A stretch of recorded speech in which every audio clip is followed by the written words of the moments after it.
நேயர்கள் அனைவருக்கும் வணக்கம். சமீப காலமா நிறைய பேருக்கு மன அழுத்தங்கள் அதிகமா இருக்கும். சரிங்களா? என்ன செய்யலாம், எது பண்ணலாம், ஒரு நிம்மதி இல்லாத தூக்கமே இல்லை, எல்லாம் இருந்துமே இல்லாத மாதிரி ஒரு விரக்தி மனப்பான்மையில் இருக்கும் பாருங்க. அவங்களுடைய ஜாதகத்துல பார்த்தீங்கன்னா, இன்னைக்கு இந்த மீன ராசின்னு சொல்லுவாங்க, விருச்சிக ராசின்னு சொல்லுவாங்க இல்லையா? இந்த ராசியில இருக்கிற கிரக நிலையும் பார்த்தாலும், இப்ப கடக ராசியில குரு இருக்கு. இப்ப கடகராசியில குரு வந்த பிறகு பாரம்பரியத்துல என்ன சொல்லிடுவாங்கன்னா, மீன ராசிக்கு 5ஆம் இடத்துல குரு இருக்கு, விருச்சிக ராசிக்கு 9ல குரு இருக்கு. அப்ப 9 5ஆம் இடம் 9ஆம் இடம் சிறப்பான பலன்கள் கொடுக்கும், ஓஹோன்னு இருப்பாங்க, அப்படி இருப்பாங்க அப்படின்னு நிறைய எல்லாம் சொல்லியிருப்பாங்க, இல்லைன்னு சொல்லல.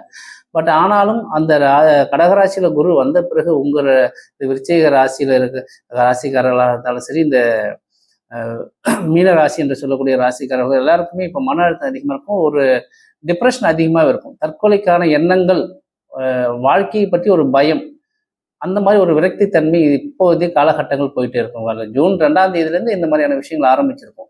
அது எல்லாமே உங்க ஜாதகத்துல குரு கிரகம் இந்த கடகராசியில் இருக்கும்போது இந்த சூழல்கள் வரும். கோச்சாரமும் இப்போ வந்திருக்கு இல்லையா?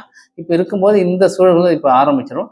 அதே போல இதுல இருந்து தப்பிக்கணும் அப்படின்னு நீங்க பரிகாரம்லாம் அப்படின்னு செய்தாலும் சரி, எந்த கோயில் பூஜைகள் பண்ணாலும் இந்த நிலைகள் நீடிக்கும் என்று வச்சுங்களேன்.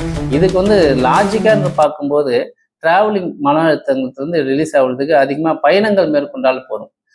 சரிங்களா? நீங்கள் பயணங்கள்னால இந்த நீர்வீழ்ச்சிகள் சார்ந்த இடங்கள், மலைகள் சார்ந்த இடங்கள், இந்த மாதிரி நீங்கள் எங்கே வேணாலும் போயிட்டு வரலாம். உங்களுக்கு பிடிச்ச இடம் போகும், அதுதான் ஒரு ரிலீஃப் கிடைக்கும்.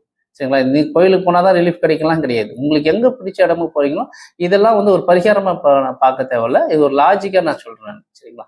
இப்படி இருக்கிறவங்களுக்கு டிராவலிங்கோ ஒரு அலைச்சல் இது இப்படி இருக்கும்போது பெருசாக நெகட்டிவான சிந்தனைகள் வராதுங்க. சரிங்களா?